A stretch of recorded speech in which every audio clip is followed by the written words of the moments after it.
black community has a culture problem that is making them make worse choices, and that we need to fix the black culture around these things, and the world would be better off. Black people would be better off. If there were black fathers in the homes and you fix the culture problem of black America, black people would be better off. We can agree on that. So, I mean, the whole notion of FBA is even bullshit. What is there to hate about black America? You are at the bottom of every statistic in America. Bottom. Everybody has leapfrogged you, including black immigrants. So what is there to like? I mean, like, why? How would you be even excited about yourself? This is your community right here. These young people are going to spend their whole life in jail for killing another man. That's what you markets are doing. If you really want us to go there, I don't want this to be about that. But if you really, really want to go there, you're not a special group, okay? You're not. Actually, I think for the most part, it's very embarrassing. Okay, sometimes you make being black feel very, very, I don't even have words. That's how horrible it is. So hold off your horses. Go to another channel and feel superior. Over here, you're not superior. Over here, you're not. You're not a special group. Okay? I saw Jason Whitlock trying to blame your stupid ass culture on Africa, that the Jay-Z's and the hairstyles and everything is picked from traditional African religion. I'm like, oh, really, Jason? Do you know that we actually go to church more than you motherfuckers over here in the US? Do you know that almost every block of African cities have churches? That we are dedicated, even as immigrants in America, we go to church every Sunday. Do you guys know that? For me, I've said it openly. I'm not an ally. I don't give a fuck about your community at all, man. I have no respect whatsoever. Until you clean this shit up, I got absolutely no respect for what you do. I don't like your music. I think it stinks. There's nothing you guys do that I like. You're not exceptional in academia. I was in graduate school for 2 years in Illinois State University. There was not a single black American in the Department of Mathematics and Computer Science. Not even one. You're not an exceptional group. You're not. You can learn a lot about life observing the black immigrant. That's why there's such a big distinction between us and y'all. We don't have 17-year-olds lined up in Africa doing this bullshit that you guys get away with over here. You're too entitled. You have no sense of direction. And most of the time, you don't even stay in marriages. You're not married. You're not staying. You're not raising your children. You're filling up jails in this country. It's not a lie. Nothing I say here is a lie. It's not a lie. So you're not an exceptional group. I don't care how good you smell. Most of you are not even tidy. I have reviewed Austin Holloman in videos where he can't even make his head, man.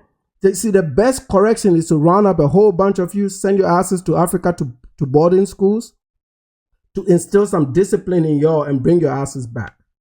That might be a better option and a better solution. You got way more problems to feel excited about who you are as a community. This is horrible. This is appalling. This is like really, really, really sad. It really sucks. Nobody, Nana will say it because I don't give a fuck, bro. All right? I will say it because it is the truth. This is why I don't live around you, mothers. This is why I stay the fuck away from you. I don't listen to your music. I don't eat your food. I don't even know what your food is. I don't interact. I talk to y'all more on the internet than I do in real life. When I see you guys congregate somewhere, which I don't see, I'm lucky. That's why I don't beg on YouTube. I don't need your views. I don't need nothing. Absolutely nothing. And I'm not here because of your damn civil rights. I'm here because a white dude saw that I was talented. I posted a photo of me in 2011 in grad school on my main channel when I was in the trenches working on mathematics and computer science. That is what I came to America to do. I'm not here off of your back. I'm not tethering to nothing because there's none of you in math and computer science. All right? You are not there. You are not my competition. You could barely do math as a community. I taught some of you. I taught black students at Illinois State University, and they stunk. They stunk it up. When I taught black students at Illinois State University, I was like, oh my God, why is it this bad? Okay? Why is it this bad? It's horrible, man. As a community, it stinks. Nobody, even you guys don't want to even be around each other. This is why you classify all Africans as if we are this monolith. And Thanks you for the take tip. Somali problems and you say, oh, Africans are doing this and tribal this and tribal this. But why don't you talk about the model countries of Kenya, Ghana, right? That should be the countries you should be talking about. But you pick one or two just to make it's a mental equivalency that they form to feel good that they are at the bottom with other groups, and that is not true. That is a deflection. If you want to make any comparison, look at the black immigrant. That is your competition. Your competition is a black immigrant, and it's not even close. I'm trying to address the issues that can improve black outcomes in America. There is black people like Anton Daniels that challenges the community, that criticizes the community. But you don't have any smoke for him because he is black American. So, okay, it's okay. But when I come in and I say a few things, all of a sudden I hate you. How can I hate people that look like me? Being a critic doesn't mean I hate you. I hope you do better. Because trust me, if you are doing better and you're not doing Julio Fulio and push shiesty, I will be your biggest ally. But right now, you're not doing well. With your teen takeovers, with all the black fatigue, the carnival shutdowns, it's not a coincidence. So try to address it.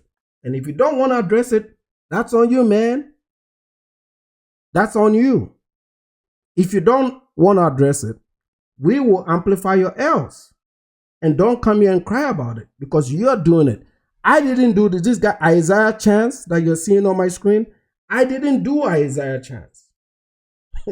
You guys created Isaiah Chance. Your culture created Isaiah Chance. The baby mama, baby dada bullshit that you've cooked up created an Isaiah Chance. The fathers not in the home created an Isaiah Chance.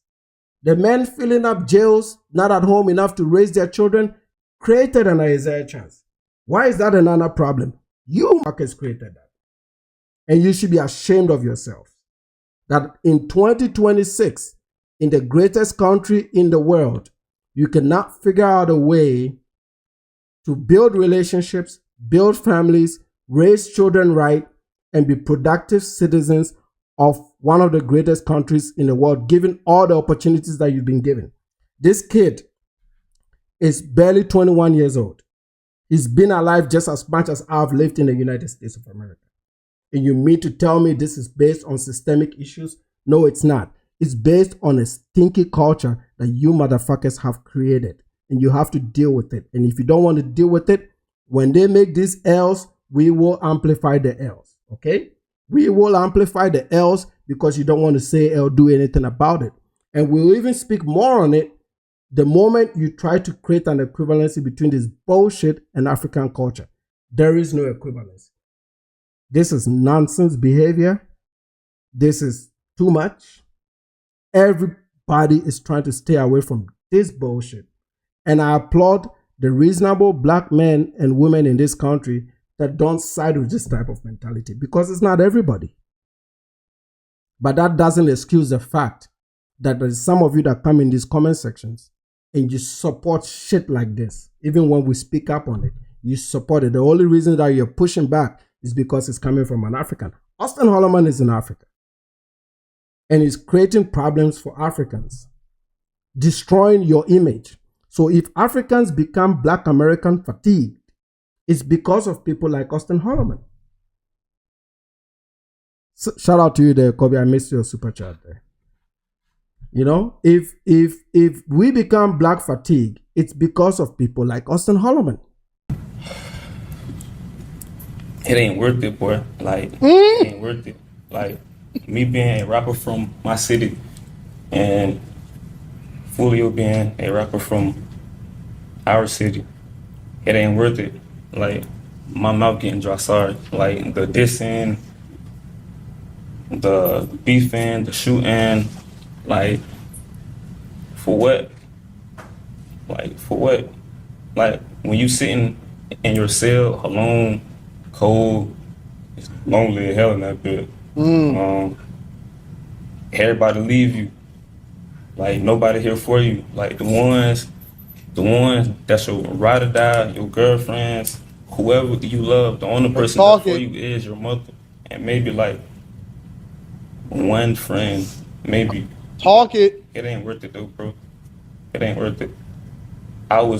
So you're only gonna listen when idiots like this end up in jail and they start telling you what they should have been told by their fathers.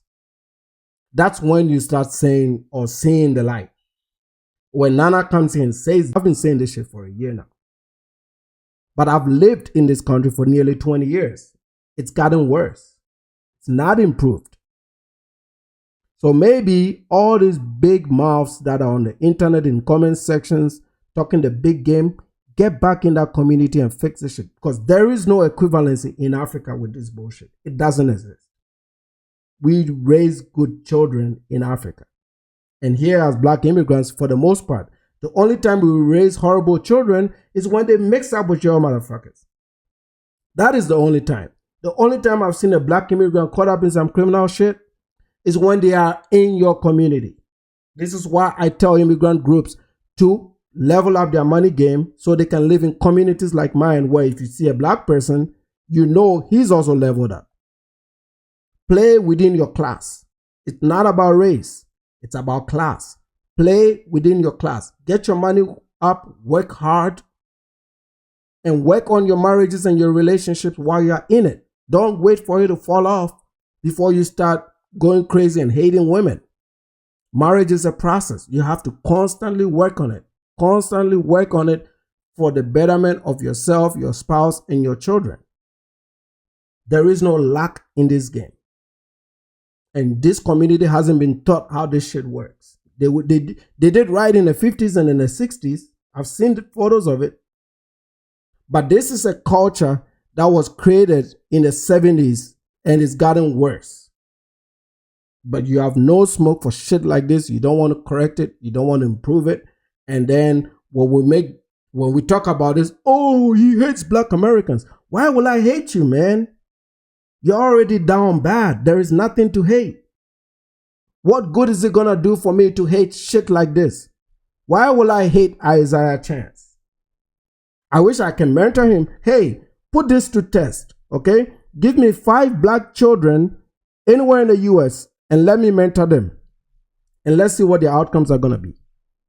Give me 5 children right now. Not children, but like kids 10 years old. And with no fathers in their home, let me be a father figure to them. I'll meet with them and their moms on Zoom once a month or maybe twice a month. And let's look at what their outcomes are going to be if I mentor them. It's not going to be like this. You know why I say that? Because I've done it before. I brought a child from Washington State to come go to high school with me right here in Allen, Texas. And he's at Indiana University right now as we speak. You have so much energy on the internet, but you have no energy to correct course. And this is what your problem is. And you've come across a lot of people, especially creators, that are scared to talk about this because the moment they speak on it, people are going to unsubscribe and all of my, oh my God, no. I don't care if you subscribe or not subscribe. If you don't like it and you leave, I don't care. But one thing you're going to hear here is I will always tell you the truth and I always tell you the things. Some of it might hurt, but it is the truth and it's something that can help you, your children, your children's children, or anybody that listens, because I am a prime example of what it means to work hard on something and make it work for you. I've done it effortlessly in this country. And I know it's very, very possible. If I knew this child 10 years before the act, he would have never ended up like this. So why are you not in the community mentoring people? over here sitting on the internet fighting some black immigrants just because they've done better than you in America. We are not even a competition anymore. You're not in the sciences. You're not in technology, engineering, and mathematics. You're not there. You're rapping. You're rapping and your own benefits. That's what it's been since I got here. It's not improved, man. 21 years old, facing the death penalty. I never ever. My only interactions with law enforcement was traffic tickets. Wake up next morning, I'm facing the death penalty. That's how quick life can change. It ain't worth it, bro. That's all, though. And sorry if I was nervous. Sorry. No, it's okay, Mr. Chance. And thank you for saying that. Yes, ma'am.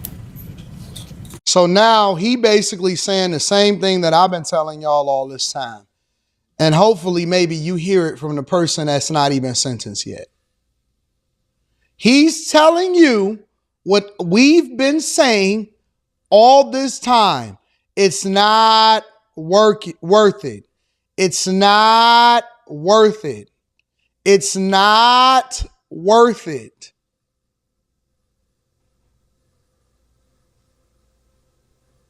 Maybe you hear it from him.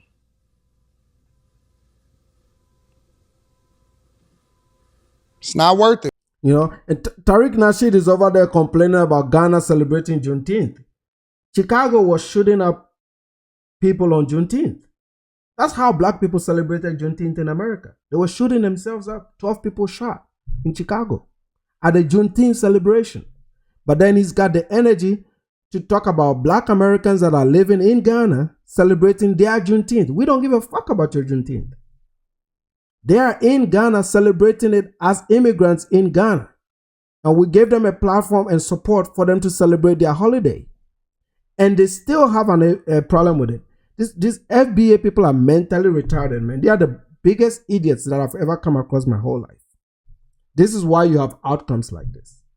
This Tariq group, bunch of idiots. I've never seen an intelligent person in that group, in that Tariq Nasheed shit that is created up. This is how you end up with shit like this. This is how you end up with a Carmelo Anthony. These things are not random. They don't just happen. They are built up. They are built up from not understanding how to conduct life. You need to raise these children, man. You have to raise your children.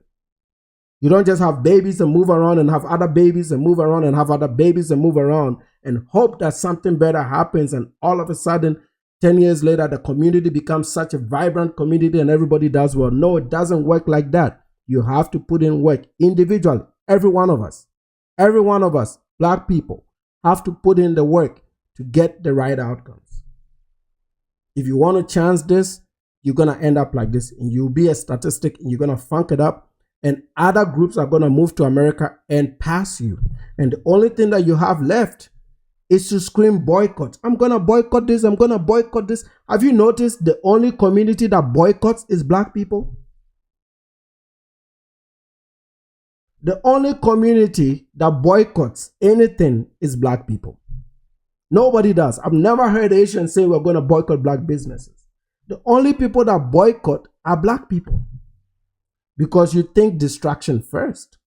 You don't think community first. You don't think build first. Because you are very insecure about your L's. So that is a problem. No, I don't have an agenda. That is the truth. You guys just don't like to hear the truth. That's what it is, man. I've lived around this. I've been here almost 20 years. I've seen everything, man. I've seen a Rwandese come to America and not speak a word of English, and within 2 years do better than the average black American. And that is sad.